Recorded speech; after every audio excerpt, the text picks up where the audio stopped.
Hebreus capítulo 1, já leu bastante Bíblia hoje, a gente vai ler mais um pouquinho de Bíblia hoje.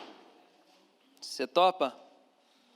Sim, adoro essa animação republicana. Hebreus 1, leremos versículo 3, que descreve a estética de Jesus. Hebreus 1:3. Ele, que é o resplendor da glória e a expressão exata do seu ser, sustentando todas as coisas pela palavra do seu poder, depois de ter feito a purificação dos pecados, assentou-se à direita da majestade nas alturas, tendo se tornado tão superior aos anjos, quanto herdou o mais excelente nome do que eles. E agora eu quero que você volte um pouquinho e vá para 2 Tessalonicenses capítulo 1. Volte algumas páginas da sua Bíblia, 2 Tessalonicenses capítulo 1, versículo 7.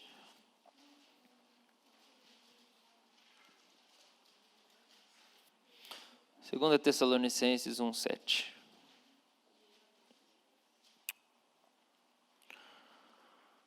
A vós outros que sois atribulados, que Deus dê alívio juntamente conosco, quando do céu se manifestar o Senhor Jesus com os anjos do seu poder, em chama de fogo, tomando vingança contra os que não conhecem a Deus e contra os que não obedecem ao evangelho do nosso Senhor Jesus. Estes sofrerão penalidade de eterna destruição, banidos da face do Senhor e da glória do seu poder, quando vier para ser glorificado nos seus santos e ser admirado em todos os que creram, naquele dia, porquanto foi crido entre vós o nosso testemunho. Senhor, obrigado. Tua palavra diz tudo para nós.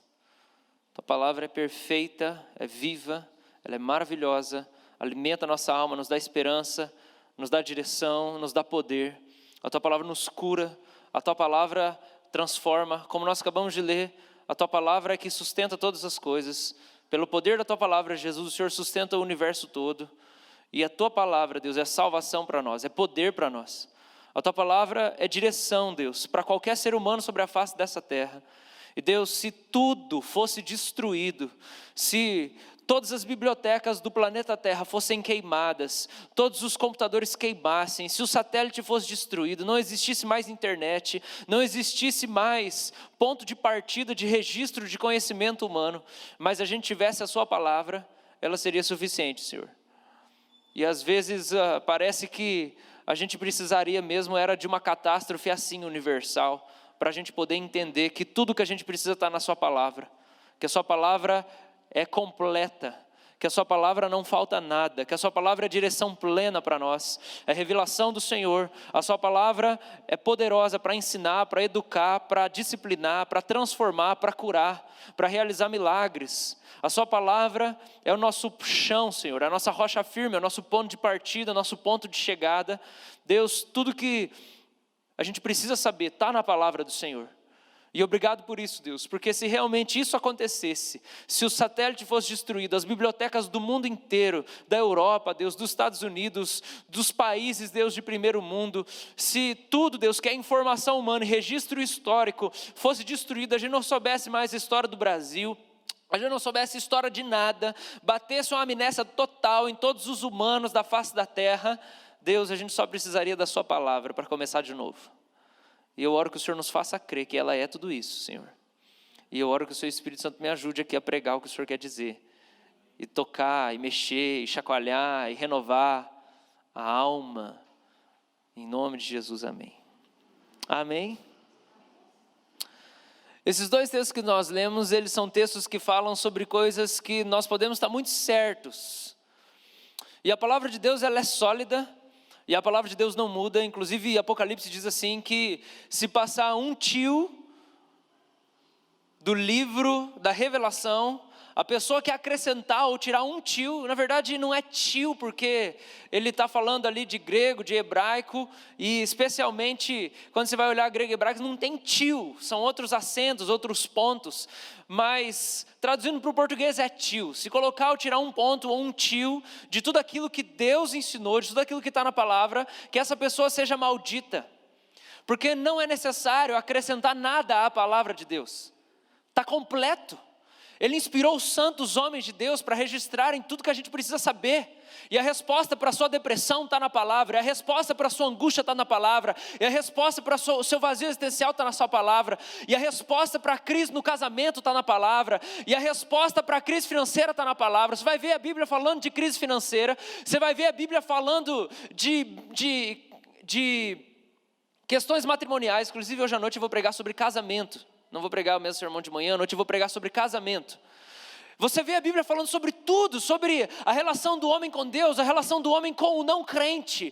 Eu tenho lido Levítico eu estava lendo esses dias atrás e eu achei impressionante, porque algumas coisas que eu achava que são simplesmente hábitos de pessoas do interior, na verdade estão todos na palavra. Como por exemplo, lendo Levítico eu encontrei lá dizendo assim: se um homem seduzir uma donzela e se deitar com ela, ele é obrigado a casar com ela. Eu falei, caramba, isso aí é o meu tataravô que pensava desse jeito, eu achava que isso era coisa de interior. A Bíblia fala isso, se um cara se deitar com uma mulher, tiver uma relação sexual, o cara tem que casar. Está lá na lei do Antigo Testamento. E aí depois eu lendo, acho que é Levítico 19, diz assim: quando chegar alguém idoso, você se levanta para poder honrar os mais velhos. Eu falei, caramba, olha só isso, achei que era coisa do interior. Está na Bíblia. A Bíblia ensina tudo que a gente precisa saber. A Bíblia traz um princípio ético para nós. A Bíblia traz princípio moral. A Bíblia traz para nós como a gente conhece Deus, como a gente acha Deus, já que a gente não consegue ver Ele. A Bíblia ensina a gente a se relacionar com os estrangeiros. Ela fala muito sobre o estrangeiro. E tem um texto lá que mexeu muito comigo, refletindo esses dias, que ele fala assim sobre nós termos o dever, eu vou até ler aqui, que diz assim: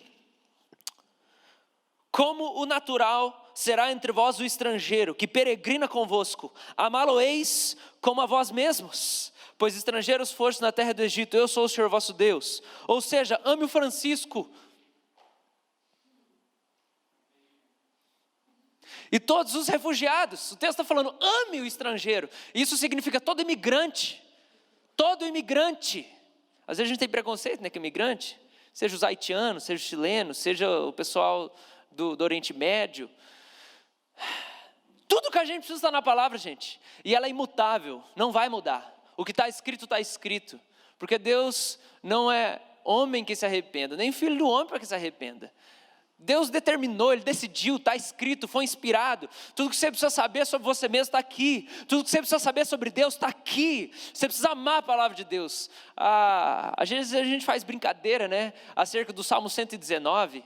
Eu vou pedir para você ler o Salmo 119. Nós vamos ler o Salmo 119, porque ele tem mais de 170 versículos. É o salmo mais comprido, mas para mim é o salmo que eu mais sou apaixonado. Eu sou apaixonado pelo Salmo 119, porque é o salmo inteiro falando sobre a excelência da palavra de Deus. Falando assim, eu amo a sua palavra mais que o dinheiro, eu amo a sua palavra mais que o juízo. Eu levanto 4 vezes de madrugada para poder louvar o Senhor pelos seus estatutos. Se não fosse a lei do Senhor, eu já teria morto, eu já teria padecido. A lei do Senhor é perfeita e restaura a alma. A palavra do Senhor é lâmpada para os meus pés. É mais doce do que o mel. O Salmo 119, ele exalta a palavra, para a gente amar a palavra, para a gente ser apaixonado pela palavra. Gente, a palavra de Deus, ela é viva e eficaz. E eu queria dizer que tudo que a gente precisa saber para a nossa vida, toda a direção que a gente precisa, está na palavra. Jonathan Edwards fala assim, que o nosso discernimento espiritual, ele aumenta à medida que a gente conhece a palavra. E quando ele fala de discernimento espiritual, ele está falando de discernimento das coisas minuciosas do dia a dia, em que a gente não sabe exatamente como fazer, porque a Bíblia não fala sobre, será que eu posso ver TV, eu não posso ver TV, será que eu devo fazer essa viagem, ou eu mudo de emprego, e esses questionamentos que a gente tem para o nosso dia a dia. Às vezes a gente, puxa vida, Deus, eu queria que o Senhor falasse tão claramente comigo, eu queria entender o que a tua Bíblia fala sobre essa questão, e às vezes a gente queria que tivesse na Bíblia um versículo que fala como é que a gente faz quando o marido deixa a roupa jogada na sala, ou quando o filho, ele fica assistindo uns desenhos assim, meio do capeta, né? A gente queria saber, né? Ou será que tatuagem pode, não pode? Ou será que eu posso beber só um pouquinho, ou eu não bebo nunca? Como é que faz? O Jonathan Edwards diz o seguinte para nós, que à medida do nosso crescimento no conhecimento da palavra, o nosso discernimento espiritual aumenta. Porque o Espírito Santo faz com que a gente associe as coisas, as minúcias da palavra de Deus. Mesmo que não tenha um versículo falando se você deve mudar de emprego, não. Se você deve postar essa foto no Instagram, não. Se você deve jejuar ou não. Ou coisas desse tipo que são questionamentos do dia a dia. Eu queria dizer que a Bíblia não é retrógrada, ela não está ultrapassada. E a Bíblia não é coisa de pastor. Foi isso que estourou a Reforma Protestante. Foi quando a Bíblia foi traduzida do latim para o alemão vulgar, para vulgata. O vulgar significa que é popular. E a Bíblia foi traduzida para um alemão em que as pessoas conseguiam entender. E isso estourou a reforma, porque agora todo mundo podia ter acesso à palavra, enquanto que só o clero detinha a capacidade de entender e ler tudo aquilo. Então o cara chegava lá na missa e o que acontecia? Ele pegava a interpretação do padre, do sacerdote. Ele pegava a interpretação do bispo, ele pegava a interpretação de outro. E às vezes os evangélicos fazem a mesma porcaria, que nós somos viciados tudo em pregação de YouTube, a gente não lê a Bíblia. E a gente precisa, parece, dar uma reforma de novo. Por quê? Porque nós precisamos voltar para a palavra. Porque a gente precisa ir lá e entender que o Espírito Santo é suficiente para dizer tudo o que a gente precisa saber. Você não precisa fazer teologia para entender a palavra de Deus. Você precisa ouvir o Espírito Santo. Você precisa amar o Senhor. Tem gente que fala assim, não, precisamos estudar teologia para entender um pouco o contexto, isso, aquilo, outro. Mas na hora que você vai ler teologia e você vai ver outros teólogos, você acha que você vai ler o quê? Tem coisas que o cara estudou, mas você vai ler a interpretação do cara. Que o cara recebeu através do Espírito Santo. Você quer entender a Bíblia? O Espírito Santo é tudo que você precisa. Se Deus te encaminhar e falar assim, não, você pode fazer, vai lá, faz, estuda teologia, manda ver, você vai. Vocês não compram um livro, lê sobre isso, manda ver, mas o que a gente precisa é o Espírito Santo, porque Ele é o Espírito que escreveu esse livro que a gente tem que ver diante de nós, e que é um livro sagrado, inspirado por Deus. Amém? Ao mesmo tempo, embora as Escrituras revelem a nós quem Deus é, quem nós somos, como tudo começou, e como a gente leu aqui em Tessalonicenses, como tudo vai terminar, que é quando Jesus do céu se manifestar com os anjos do Senhor, chama de fogo, tomando vinganças contra os que não conhecem a Deus e contra os que não obedecem ao Evangelho, vão sofrer penalidade e eterna destruição, banidos da face do Senhor, da glória do seu poder. Ele vai vir ser glorificado, ser admirado por aqueles que creram nele. À direita vão estar os justos, à esquerda vão estar os injustos. Aqueles que não creram no Senhor vão estar à esquerda, vão estar para o castigo eterno. Aqueles que creram no Senhor Jesus Cristo vão entrar no gozo do seu Senhor, e a gente vai estar em eterna alegria nos céus. A gente sabe sobre coisas exatas, de como foi criado pelo poder da palavra do Senhor. Jesus sustenta todas as coisas, está sentado no trono, e nós sabemos como tudo vai terminar. Embora a gente saiba todas essas coisas, e a Bíblia seja suficiente, absoluta palavra de Deus, que contém respostas para todas as esferas de atividade do ser humano, embora tudo isso seja verdade, a gente até criou a doutrina das últimas coisas, que a gente chama de escatologia, né? E existem várias linhas. Como é que vai terminar? Primeiro vai vir o juízo, primeiro vai ser o arrebatamento? Existe arrebatamento? Como é que é esse negócio? Ao mesmo tempo que a gente tem todas essas certezas e convicções, também existem segredos e mistérios na vida da fé. Questionamentos, incertezas sem resposta. Por quê? Porque nós, nos detalhes de cada capítulo da nossa história, não nos damos por satisfeitos, por entender simplesmente qual é o nome daquele capítulo. Mas nós temos o anseio de saber os detalhes dos acontecimentos.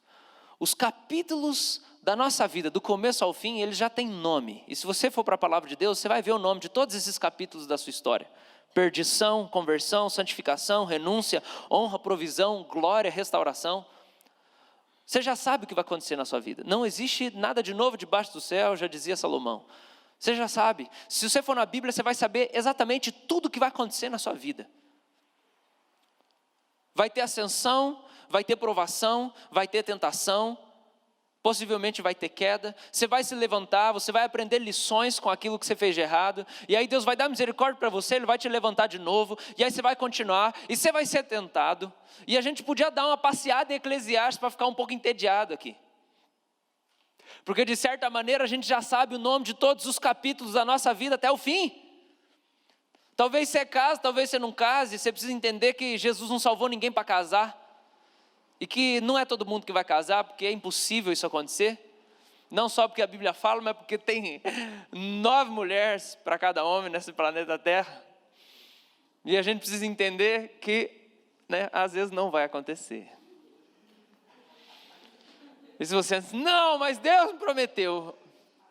Olha, Hebreus 11 fala que Deus tinha uma promessa para os caras e eles não viram a promessa se cumprir, porque ela se cumpriria no céu. Então, deixa eu falar para você, se você não casar aqui, você vai casar com Jesus, relaxa, que você não vai terminar solteiro na eternidade. Porém, embora nós saibamos os nomes dos capítulos da nossa história, e a gente pode saber tudo, porque a Bíblia diz, nós somos tão pragmáticos, gente, nós somos tão pragmáticos, que nós fiamos a nossa segurança nos detalhes dos capítulos da nossa história. A gente quer saber exatamente como vai ser, quem vai estar lá, para que a gente vai lá, e aí a gente avalia e decide se a gente aceita participar desse plano de Deus aí, que está escrito tudo, Salmo 139. A gente é pragmático, a gente fia a nossa confiança e a nossa segurança nos detalhes do amanhã. A gente quer uma profecia para dizer qual que é o centavo que nós vamos ganhar se a gente for para esse emprego. Aí a gente confia em Deus e vai. Porque o que a Bíblia diz de maneira geral, as promessas de Deus, que Ele é o nosso provedor, que Ele é o nosso cuidador, o autor e consumador, o santificador, o nosso Senhor, o nosso guia, o nosso protetor, a nossa cidade forte, o nosso consolador, o príncipe da paz, o nosso conselheiro. Tudo que a palavra diz para nós parece que às vezes não é suficiente, e aí a gente fica caçando, que nem viciado, pequeninas respostas específicas para poder nos consolar em tempos de crise, porque nos falta a palavra. E eu creio na profecia e no dom de profecia, mas não para substituir a palavra. Porque quando a gente começa a procurar profecia, porque a gente não está confiando no que a palavra diz, nós estamos errados. Nenhuma profecia substitui a palavra de Deus. E às vezes a gente quer saber os detalhes do amanhã, porque a gente não está acreditando no que a palavra já disse, que o Senhor é e o que Ele significa para nós. Por exemplo, eu te convido para sair comigo e falar assim, vamos tomar um sorvete no parque? Vai uns amigos meus. Aí se eu falar, vai uns amigos meus, muita gente vai falar assim, tá, mas quem que vai? Que horas? Vai demorar? O que a gente vai fazer além de tomar sorvete? Deixa eu pensar aqui se eu estou afim. Para a gente não tem importado mais quem que chamou? Quem que chamou para tomar sorvete no parque? Pra gente, presta atenção no que eu estou dizendo, em nome de Jesus. Fala assim comigo, põe a mão no seu coração. Fala assim, Senhor, me ajuda, porque eu quero entender o que o Senhor está dizendo para mim. A gente não está mais se importando tanto com quem que chamou, mas a gente está preocupado assim, mas quanto tempo vai durar? Mas quem mais que vai estar junto? Mas o que vai acontecer além da gente tomar sorvete? Você conhece gente assim? Você chama para ir na sua casa, mas o que nós vamos fazer? Mas você comprou comida? Vai ter comida? O que é? Como é que vai rolar? E aí acaba confiando, depositando a resposta e dependendo da resposta das circunstâncias periféricas daquela situação. E é isso que a gente faz quando a gente não está enfiado com a cara na palavra. Porque o quem que nos chamou para seguir Ele já não é importante mais tanto para nós. Mas a gente está assim, mas Deus, como é que vai ser esse negócio de te seguir? Eu falei a ideia de ir no parque, mas Jesus te chamou para seguir Ele, para tomar a cruz e seguir Ele. E a pergunta às vezes é, mas quem que é, Senhor? Quem que vai estar junto? Como é que é esse negócio? Que igreja que é essa? Que emprego que é esse? Quanto que eu vou ganhar lá? E a gente tira o olho de quem? Para a gente olhar para a periferia. A gente enfia a nossa segurança nos detalhes dos capítulos da nossa história. Que a gente tem que entender, a nossa história, gente, não é a nossa história, é a história de Jesus resgatando o seu povo por cumprimento da promessa dos profetas do Antigo Testamento. Nós não somos os protagonistas da nossa história, nós somos parte de um negócio muito maior que nós, que Deus levantou. Se a gente ler o versículo 1 de Hebreus 1, que a gente pulou, mas se a gente ler o versículo, fala assim: nos últimos dias, os primeiros dias, Ele nos falou pelo Pai, depois Ele nos falou pelos profetas, e hoje Ele nos fala pelo Filho. Tudo aquilo que está acontecendo na nossa vida, relacionado a Deus, relacionado à fé, não começou na gente. Começou há milhares e milhares de anos, com Abraão, Isaac e Jacó. Deus chegou lá para Adão e falou assim: ó, o descendente vai pisar a cabeça da serpente, Jesus, pá. Aí chega lá e Abraão assim: na sua descendência as nações serão abençoadas. Aí chega lá e fala assim, e vai libertar as tribos de Israel, e fala assim: Israel é o meu ungido, nós somos o novo Israel. Aí chega lá Moisés: vou libertar o meu povo. E aí Moisés fala que Deus ia levantar um profeta muito maior que ele. Aí você vai vendo os profetas, aí você vê Isaías falando assim, do remanescente que é o próprio Jesus, e que Ele ia proteger e preservar aqueles que são seus. Aí você vê as promessas e as profecias, você vê o Evangelho, você vê a intercessão de Jesus, intercedendo pela igreja, na oração sacerdotal: Senhor, eu oro por aqueles que vão vir a crer no meu nome. E a gente acha que a gente é protagonista da história, porque a gente não conhece a palavra, porque a gente não acredita que é verdade que está ali, entende que tudo que está acontecendo com a gente é só continuação de um negócio muito maior que nós mesmos, e a nossa história é a história de Jesus, não é a nossa história. Por isso que Paulo fala: não sou eu mais que vive, é Cristo que vive em mim. Esse negócio não tem nada a ver comigo, eu não sou o protagonista, eu não sou aquele que toma as decisões, eu não estou decidindo nada desse negócio, eu fui tomado, já não tem mais vontade aqui, é Jesus que decide tudo. Ele que me chamou pela sua graça, me separou antes de eu nascer, para revelar o seu Filho em mim, para poder pregar sem detenção. Eu não consertei carne e sangue, não fui ver os apóstolos, Ele me chamou, eu recebi dele entendimento de todas as coisas que Ele escreve para nós nas epístolas. A nossa história não é nossa, é parte de um negócio muito maior do que nós, e a gente fica preocupado: eu compro esse iPhone novo, eu mudo de emprego, eu namoro com essa pessoa, preocupando com as minúcias, as amenidades, os enfeites da vida, gente. Não é isso que importa para nós? Será que eu vou comprar esse tênis mês que vem? O que eu vou fazer? Olhares microscópicos, a gente está tudo bitolado. Deixa eu dizer uma coisa: para você desbitolar a sua cabeça da sua vida, você precisa ir para a Bíblia.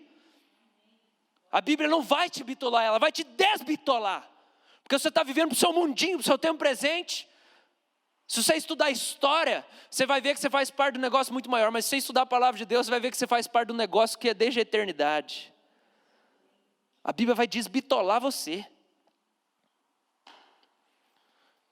E a gente está preocupado com esses negócios. E Jesus assim, um dia estava lá ministrando, aí chega um cara e fala assim: Senhor, você por favor pode pedir para o meu irmão dividir herança comigo, que nós estamos tendo uma confusão aqui. Meu irmão não quer dividir herança. Tipo preocupações que nós temos. E aí Jesus fala assim: quem que me falou que eu sou juiz aqui? Foi a primeira coisa que Jesus falou. Quem falou que eu sou juiz? Eu não sou juiz. Eu não sou juiz aqui. Ele está falando juiz do sistema judiciário. Quem falou aqui que eu vim aqui para ser alguém que exerce poder político nesse mundo? Quem falou que eu vim aqui trazer uma justiça que vai fazer o seu irmão dividir herança com você? E aí Jesus lança: cuidado, gente. A vida de um homem não consiste na quantidade dos seus bens. E às vezes nós somos assim: a herança, minhas coisinhas. Ai meu Deus, eu vou casar, não vou casar? Ai meu Deus, meu apartamento, será que eu vou conseguir mudar? O sonho da casa própria, será que eu vou trocar de carro? Meus negócios. E Jesus está falando: cuidado, gente, não é isso que é a vida. Vocês fazem parte de uma história muito maior que vocês. Para de olhar para essas coisas, abre os olhos, vai para a palavra, vai desbitolar. E às vezes a gente está tão preocupado com os detalhes, fiando a nossa esperança em detalhes. A gente quer saber os detalhes dos capítulos. Se a gente for na Bíblia, a Bíblia vai dizer tudo o que vai acontecer com a gente, até o dia que a gente morrer.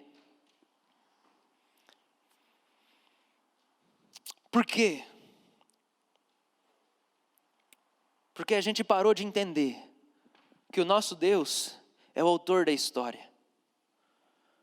E a gente parou de entender a importância da relação com o autor da história, e que a história dele não é nossa, e que a gente não escreve os nomes dos capítulos. Eu amo olhar para Eclesiastes 3 com a perspectiva de que eu não determino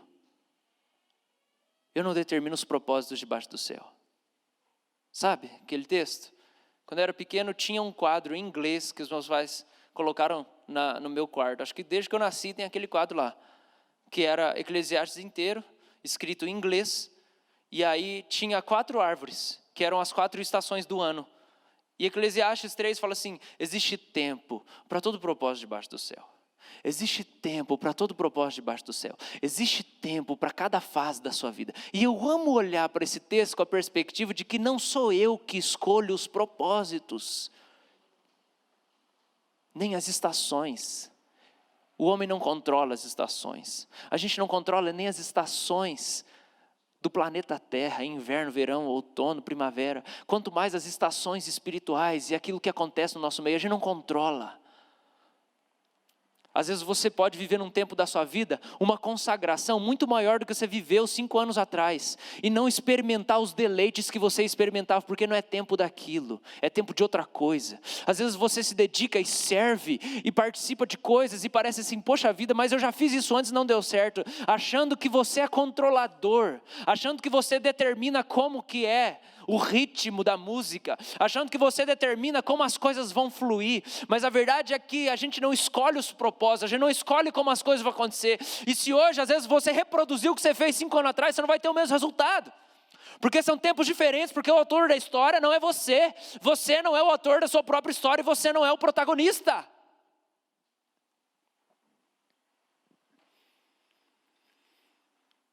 Muitas vezes é isso que a gente faz depois que a gente ora: Senhor, faça a sua vontade. Aí a gente fala assim: Deus, faz a sua vontade. A gente diz: mas quem que vai estar lá? Quanto que eu vou ganhar? Vai ter comida?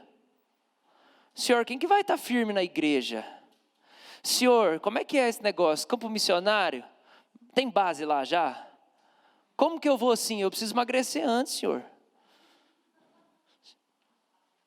Aí Jesus fala assim: deixa os mortos enterrar os seus mortos, vem me segue. Vem me segue. Nossa história é muito maior do que essas coisinhas com que você tem se preocupado. Quem já não tem sido mais tão importante para nós. Não importa se tem Wi-Fi na casa, se tem comida, se tem sofá, se está quente, se está frio. O quem já não importa mais tanto. Com isso eu quero trazer uma reflexão para nós acerca de como Deus imutável, revelado e cognoscível, que significa possível de ser conhecido, como que o Deus imutável, revelado e cognoscível, ele se faz tão imprevisível. E o nome dessa mensagem é o Deus imprevisível. A gente sabe exatamente quem ele é, mas a gente desconhece completamente os seus caminhos. Abre a sua Bíblia em Romanos capítulo 11.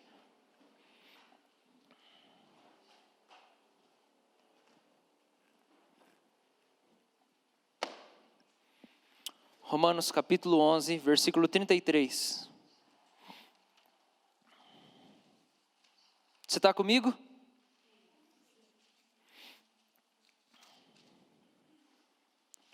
Romanos 11, 33.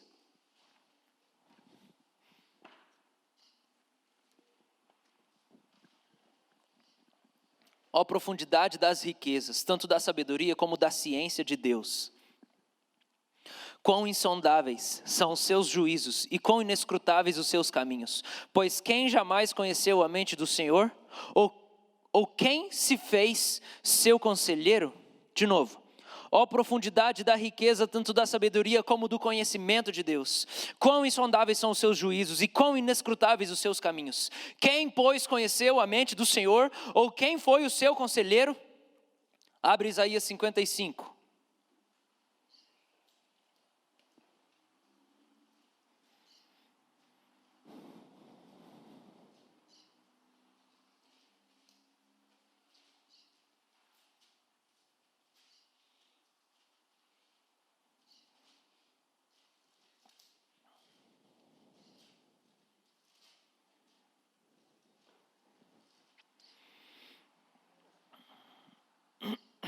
Isaías 55, por versículo 8. Porque os meus pensamentos não são os vossos pensamentos, nem os vossos caminhos os meus caminhos, diz o Senhor. Porque assim como os céus são mais altos do que a terra, assim são os meus caminhos, assim são os meus caminhos mais altos do que os vossos caminhos, e os meus pensamentos mais altos do que os vossos pensamentos.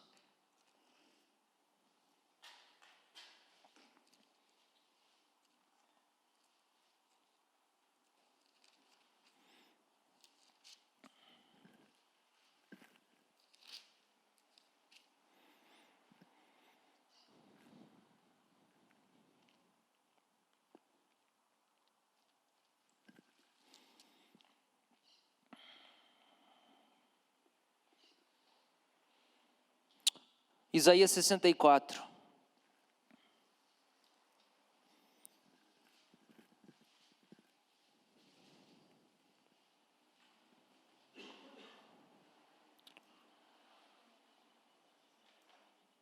Versículo 6.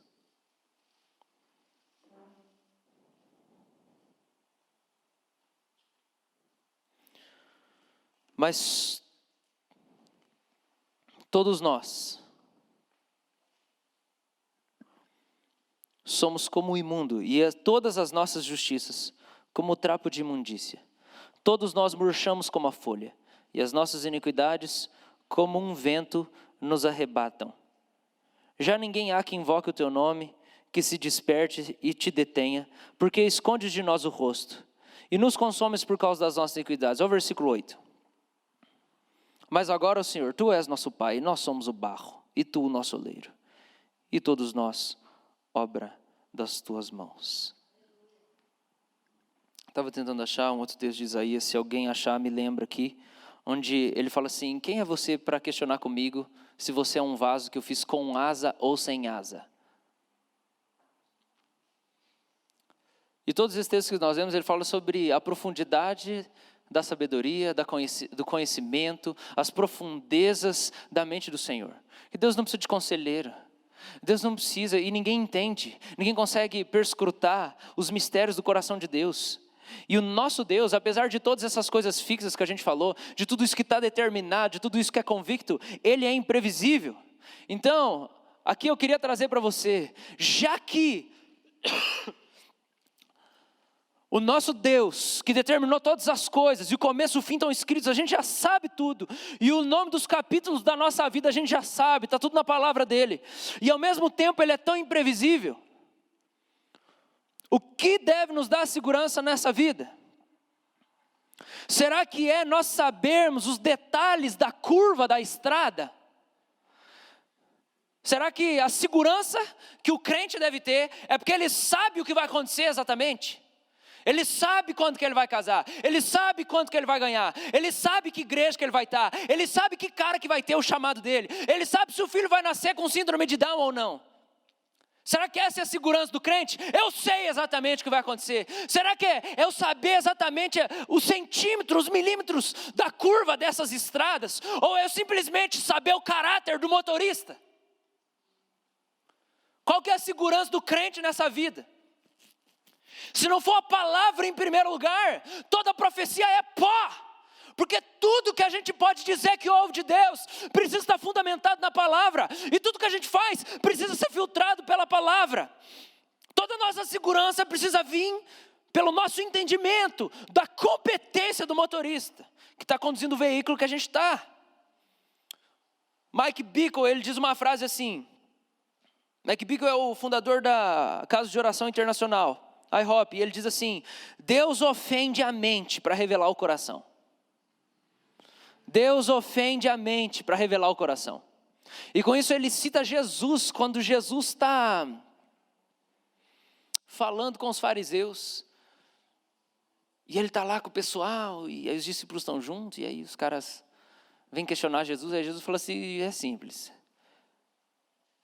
Se você não comer da minha carne e não beber do meu sangue, você não pode me seguir, você não vai entrar no reino, acabou. Aí os caras ficam tudo doidinho. Vão embora. Os discípulos falam assim: Senhor, esse discurso aí é duro demais. Quem que pode suportar? Aí Jesus fala assim: quer ir também? Pode ir. Aí eles falam assim: mas para quem? Para quem que nós vamos, Jesus? Para você não faz sentido nenhum. Você, tá bom, Jesus falou que era para comer a carne e beber o sangue. Está falando da ceia. Só que ele não explicou que era a ceia. Ele não explicou. É como se chegasse aqui e falasse assim: ó, você quer ir para o céu, você vai ter que comer a minha carne e beber o meu sangue. Nós temos um ritual canibal aqui. E você sabe que a igreja primitiva ela era acusada de canibalismo, né? Pelo Império Romano. Canibalismo, é isso mesmo. Ela era acusada de canibalismo. Inclusive a igreja primitiva era chamada dos ateus. Os crentes eram chamados dos ateus. Eles eram chamados de ateus primeiro porque eles comiam a carne do mestre, né? Então eles eram canibais. E ateus porque eles não tinham prédio, eles não tinham templo nem sacerdote. Porque o nosso sacerdote é Cristo e o templo somos nós. Então eles eram chamados de ateus, porque todas as religiões têm templo. Só que os cristãos não tinham templo. Então eles eram os ateus canibais. Era assim que eles eram conhecidos. Porque quando Jesus chega e fala assim: vocês vão ter que comer da minha carne e beber do meu sangue, ele não explica que ele está falando da ceia. E ele não explica que não é literal. E aí os caras vazam, e os discípulos ficam mesmo assim. E o que eu queria falar aqui, e fazer a gente pensar um pouco é: será que a gente não está se escandalizando com o que Jesus está propondo para nós? Porque a gente está mais olhando para as circunstâncias e não para o quem. Porque na hora que Jesus fala assim: você vai ter que comer minha carne, beber meu sangue, os caras não falam assim: meu Deus, onde é que nós vamos arranjar então outro lugar para comer? Eles não estão preocupados com o quê?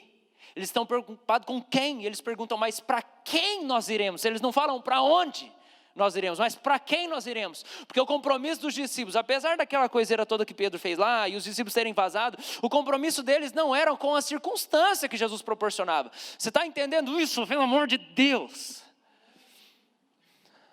Porque hoje o evangelho está invertido. Porque a gente está aí, bombando as igrejas, com gente comprometida com as circunstâncias que acreditam que Jesus vai proporcionar, e não com quem é Jesus. É a prosperidade total, nós vamos casar, nós vamos ficar ricos. Eu lembro um tempo em Belo Horizonte, eu não sei se isso acontece ainda, mas eu sei que um tempo atrás isso acontecia, de um povo lá de uma determinada igreja, passavam numas ruas lá, perto da praça do Papa, que é uma praça num ponto bem alto de Belo Horizonte, que dá para você ver a cidade inteira, que a galera fuma maconha a noite inteira lá, mas é bem bonito. Só que você tem que ficar pouco lá, porque começa a dor de cabeça, o cheiro. Ou você vai para um evangelismo bem forte lá. E um pessoal passava lá, se eu não me engano é na Avenida Afonso Pena, e os evangélicos passavam lá. Eu não sei que denominação que é, mas não precisa nem queimar muito miolo para tentar entender. Que os caras passavam estendendo a mão para as mansões, falando assim: nós tomamos posse, nós tomamos posse, nós tomamos posse.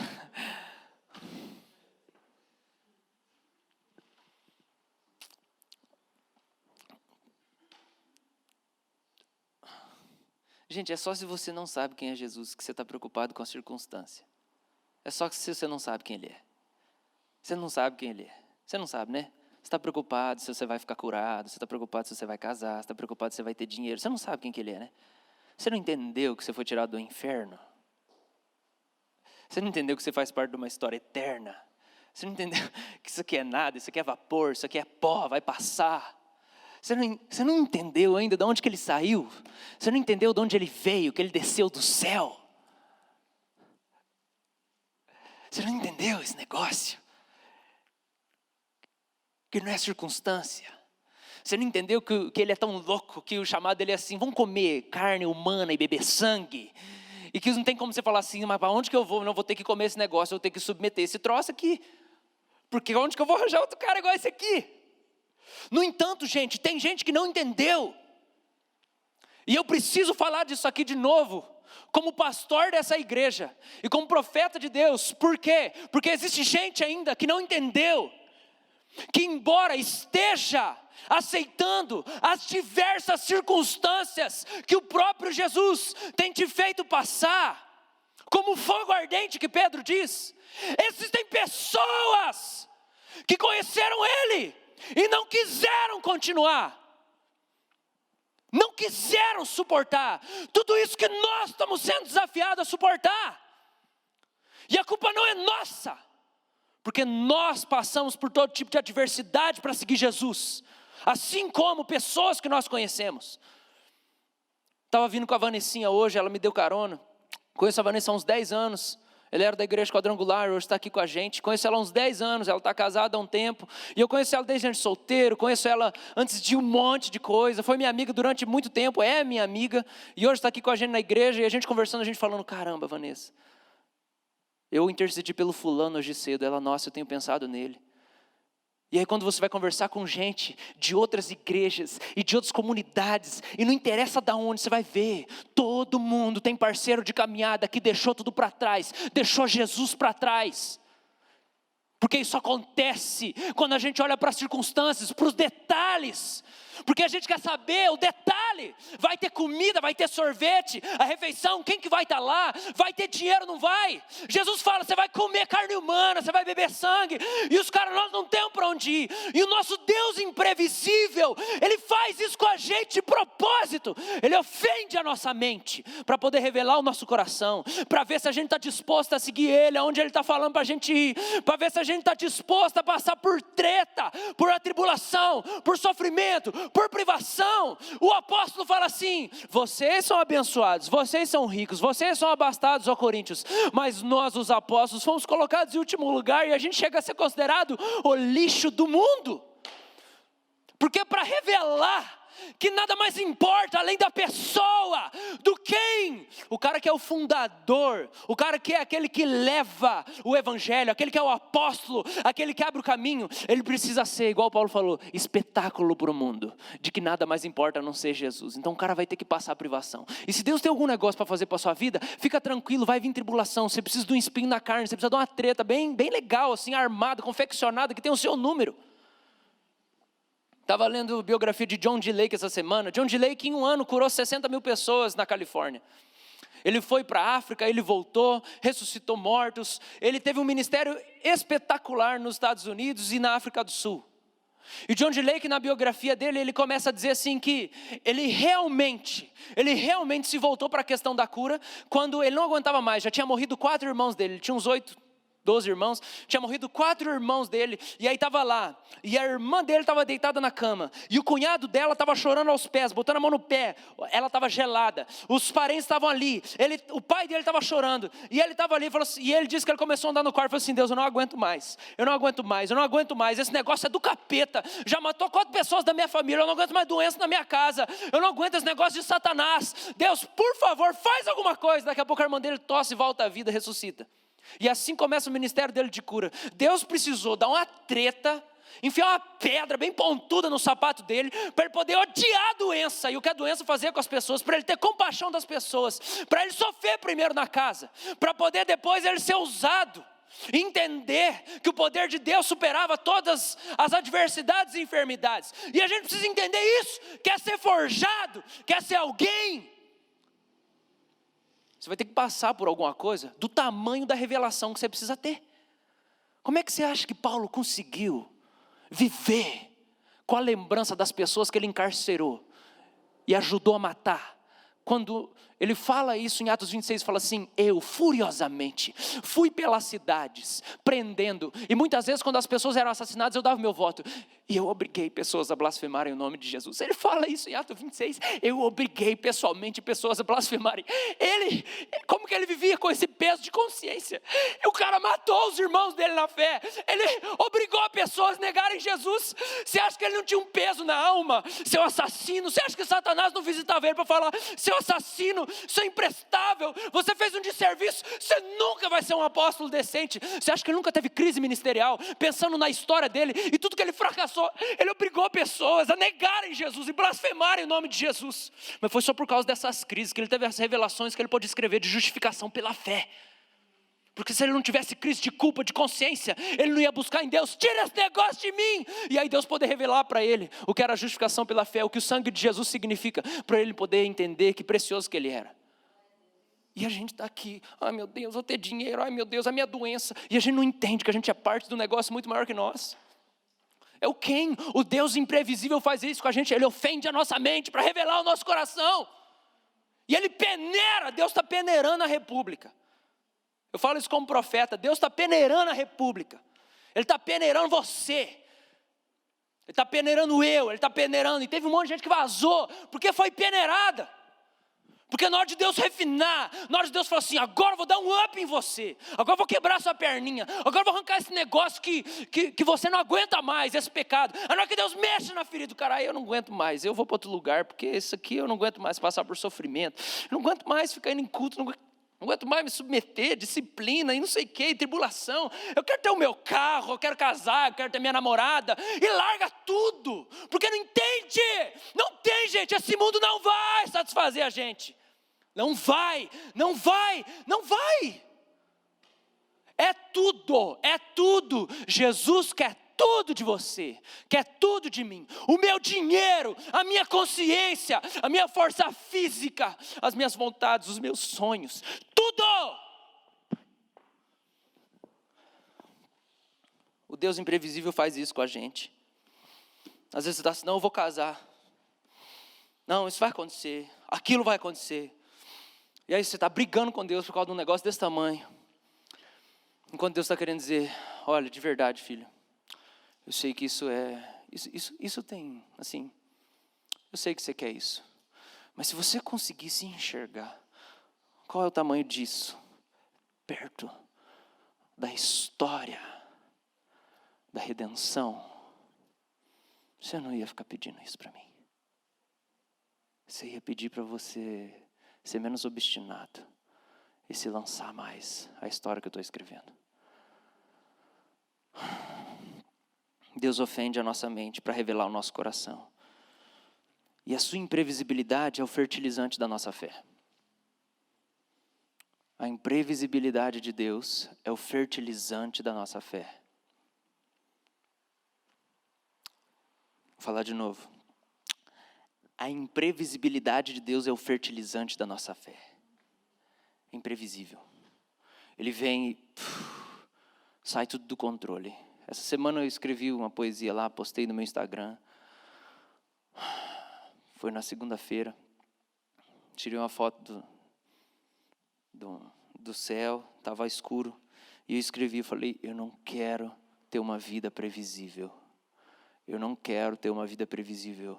Eu não quero estar no controle mais da minha vida. Eu não aguento mais tédio. Eu não aguento mais a mesma coisa. Eu não aguento mais. Eu não quero ter uma vida previsível. Eu não quero ter estabilidade financeira. Eu não quero ter estabilidade emocional. Jesus, eu abro mão de todas essas circunstâncias. Eu só quero estar unido a você, Jesus, e a história que você está escrevendo, desde milhares de anos atrás, a história da redenção, que vai estar gravada para sempre na eternidade. Eu não quero uma vida previsível, eu quero uma vida descontrolada, imprevisível como o Senhor é, como o Espírito que sopra como vento, ninguém sabe de onde vem, nem para onde vai. Eu não quero, Deus, previsibilidade, eu quero, Deus, o acaso divino.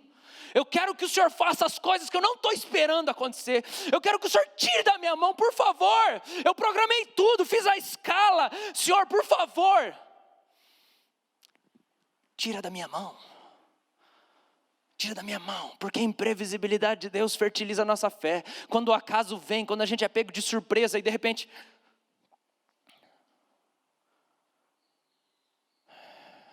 você começa a debater. E tudo que Deus espera é, vai lá para a palavra que você vai ver o que está acontecendo com você. Não, Deus, eu achei que a promessa ia cumprir. Não, Deus, eu achei, Deus. Tudo que Deus está sussurrando é, vai para a palavra, já está escrito lá. Vai para a palavra, já está escrito lá. Eu vou te direcionar, fica tranquilo. Deixa eu tirar o tapete, filho. Vamos se divertir aqui nesse negócio. Vamos ver um negócio assim que você não estava planejando. Deixa eu te pegar de surpresa. Vamos viver movido pelo Espírito. Os que são guiados pelo Espírito é que são filhos de Deus, não os que são guiados pela competência. Né? Porque a gente é assim, né? A gente sacralizou viver pela lei. É competência. Você tem que ser competente. Olha, eu não conheço alguém mais incompetente que eu, de verdade. Eu me sinto um cara muito incompetente.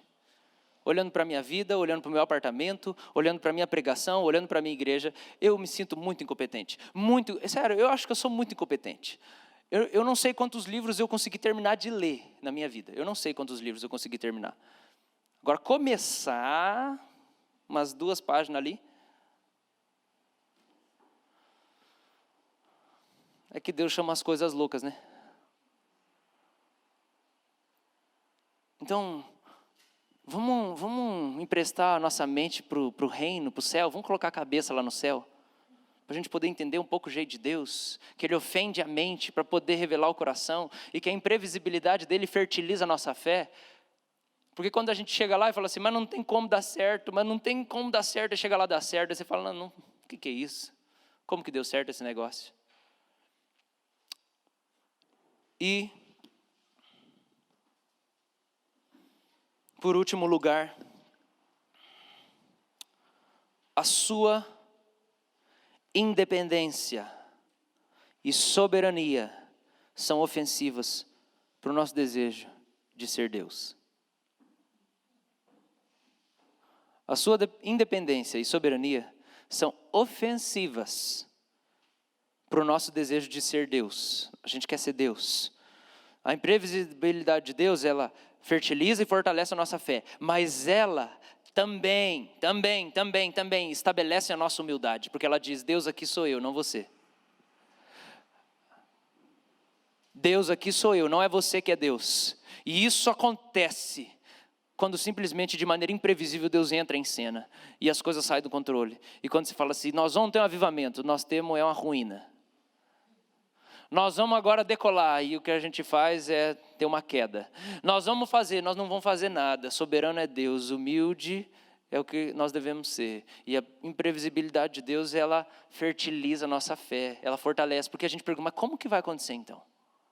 Mas peraí, como é que vai ser então? Mas quem que vai prover? Da onde que vai vir o dinheiro? O ânimo, da onde que vai surgir o ânimo? Aonde que vai surgir o ânimo? Foi embora.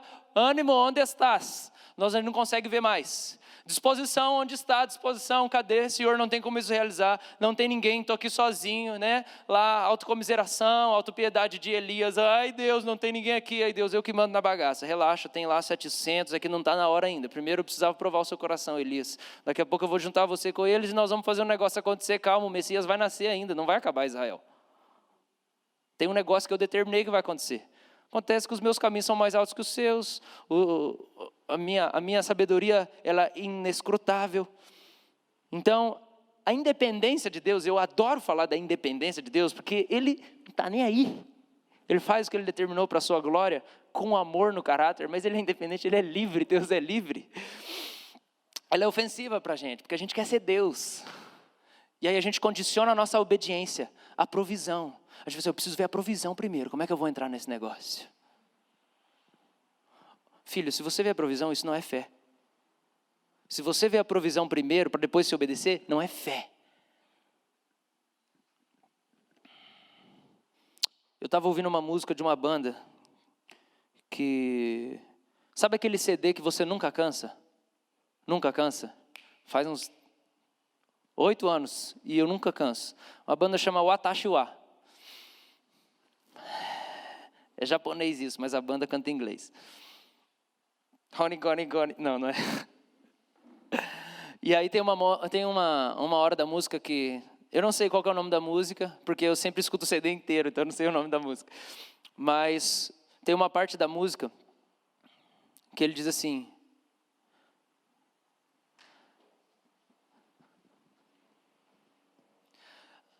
I want to be the man I'm meant to be and give away all I can't keep. Alguma coisa assim. Mas quando eu ouvi a primeira vez, eu entendi outra coisa.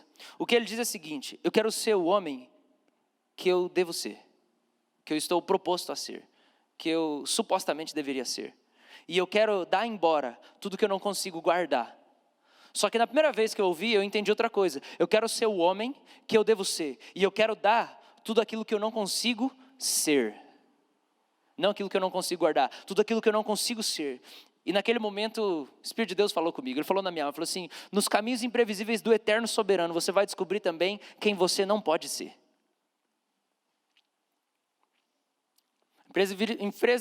Imprevisibilidade de Deus, ela ofende a nossa alma para revelar o nosso coração. A imprevisibilidade de Deus fortalece a nossa fé, fertiliza a nossa fé. E a imprevisibilidade de Deus, ela também estabelece humildade em nós. Porque diz, você não é Deus, eu que sou.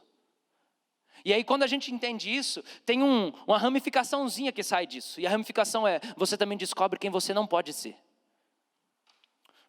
Porque o evangelho não é dizer que você pode ser o que você quer. Isso não é a boa notícia. A boa notícia não é você pode ser o que você quiser. Isso não é o evangelho. Você pode ser o que Deus sonhou, preparou e providenciou para você ser em Cristo Jesus. E eu quero ser o homem que Deus preparou para eu ser.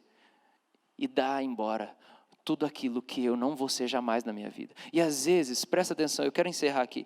Às vezes leva muito tempo para a gente assumir que a gente não pode ser algumas coisas. Porque a gente tem ideais, ídolos, imagens, a gente quer se tornar. Porque a gente se sente tão pequeno, desvalorizado, a gente quer ser um negócio lá em cima, exaltado. E às vezes demora para a gente. E a gente carrega um fardo, um cargo, uma coisa pesada, uma imposição que a gente se joga, que a gente se cobra para a gente se tornar alguém. Mas quando Deus é imprevisível, e Ele vem trabalhando e nos santificando, chega uma hora em que Ele diz aquilo que você não pode ser. Ele fala assim, você não vai ser o fulano. Você não vai ser o cicrano. Você não vai ter isso. Você não vai alcançar aquilo, esquece. E às vezes a gente toma algumas decisões um pouco tarde. Nesses últimos dias eu tenho feito uma retrospectiva na minha vida. E eu tenho me arrependido de algumas decisões que eu tomei, que eu achava que eram santas, e eu afirmei que eram santas. E Deus tem falado, você está descobrindo quem você não vai ser? E eu tenho, obrigado Jesus. Eu estou descobrindo quem eu não vou ser. Isso é libertador. Mas é só a soberania de Deus que me diz. Porque quando eu não vejo a soberania dele, quando eu não vejo ele, que é um Deus que decretou tudo, mas ao mesmo tempo eu não sei, porque o Espírito é como um vento, é o Espírito dos Espíritos, o Espírito soberano que me santifica e me dá a direção. Ele de repente vem e fala, você vai para outra direção. É ele que diz, você não vai ser isso. Abre mão disso, você não vai ser. Eu não vou te dar êxito nisso. Essa jornada não vai ser bem sucedida, não é o meu plano para você. Você não vai se tornar essa pessoa, você não vai ter isso. Não é esse ministério que eu tenho. Nos caminhos imprevisíveis do eterno soberano, você vai descobrir também quem você não pode ser. E é bom que você abra mão dessas ambições o quanto antes. E desista de ser o que a tua carne te iludiu e diz que você tem que ser, mas Deus nunca vai te dar plenitude nessa questão.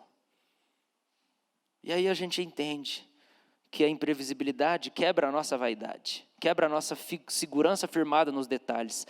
A imprevisibilidade de Deus, ela desestabiliza toda a certeza que a gente tem firmada nas amenidades da vida. A imprevisibilidade do rei nos liberta da liturgia da vida previamente estabelecida. A imprevisibilidade do rei nos liberta da nossa liturgia, da nossa rotina, de tudo certinho ali.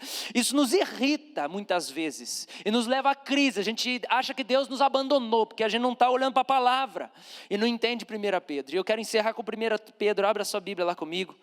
E a gente vai encerrar com 1 Pedro. Capítulo 4.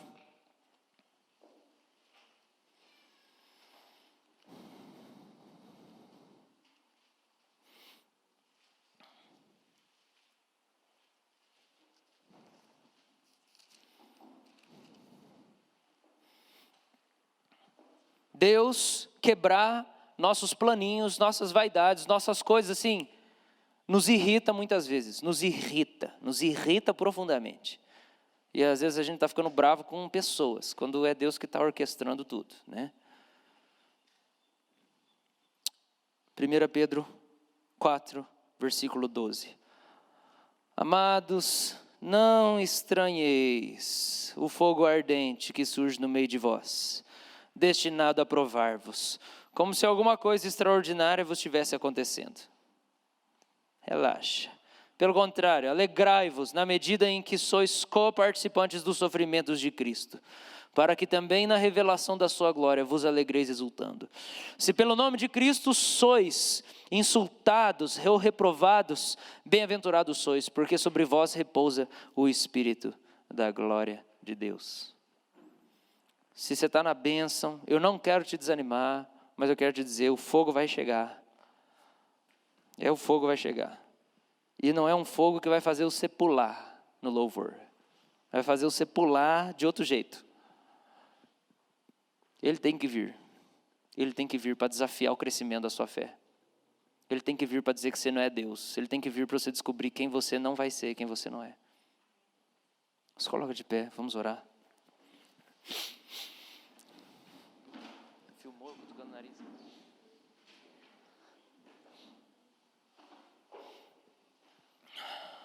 Amém, igreja? Nosso Deus imprevisível. Tudo que importa é estar com Ele, queridos.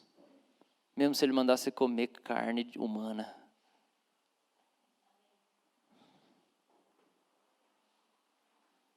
Deixa Deus ofender a sua mente para revelar seu coração. Deixa Ele sair da caixinha, pular para fora dessa caixinha sua aí. Quero te convidar a apresentar o seu coração diante do Senhor aqui. E repetir uma oração comigo.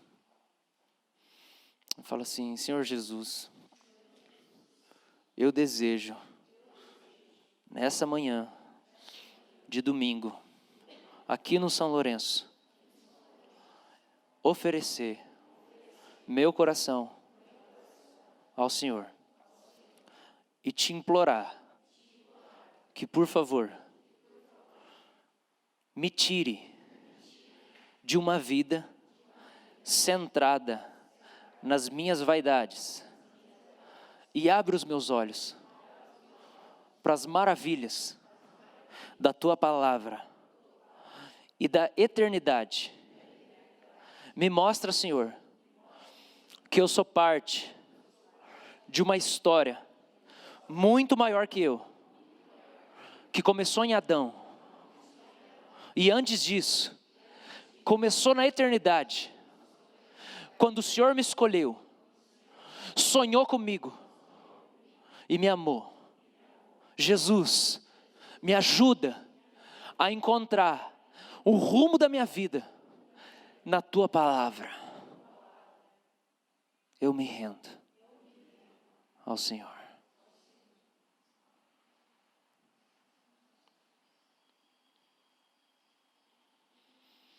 Restaura-nos, Deus. Resgata-nos, Deus, das distrações, das tolices. A vida de um homem não consiste nos bens que ele possui, Senhor.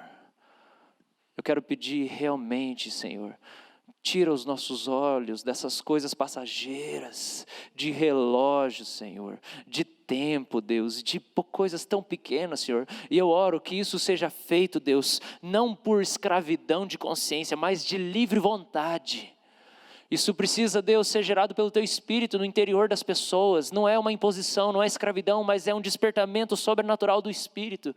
E eu oro isso, abre os nossos olhos, Deus. Tira, Deus, a venda da cegueira, Senhor. E faz a gente ver a glória do Senhor. Faz a gente ver, Deus, que o Senhor está preservando o seu remanescente. Nós não podemos nos apoiar em ninguém, nenhuma circunstância, nenhuma estabilidade. Nós só podemos nos apoiar no remanescente, que é Jesus. O remanescente, pessoas irão, dinheiro irá, projetos irão.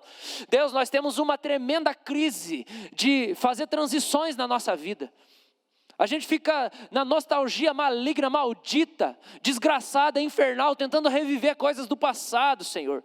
Nos ajuda a fazer as transições, Deus. Nos ajuda a fazer as transições, passar de fase, Deus. Viver outro momento, olhar só para Cristo. Se Cristo está lá, ajuda a gente lá. Mesmo que a gente não, entre aspas, se identifique com aquele momento. Faz a gente seguir Jesus, tomar a cruz e ir atrás dEle. É isso que eu oro, Senhor. E opera esse domingo, Senhor. Enquanto nós vamos aqui, por favor, Espírito, vai ministrando cada um de nós, rumo à liberdade do Senhor. Em nome de Jesus, Deus, amém.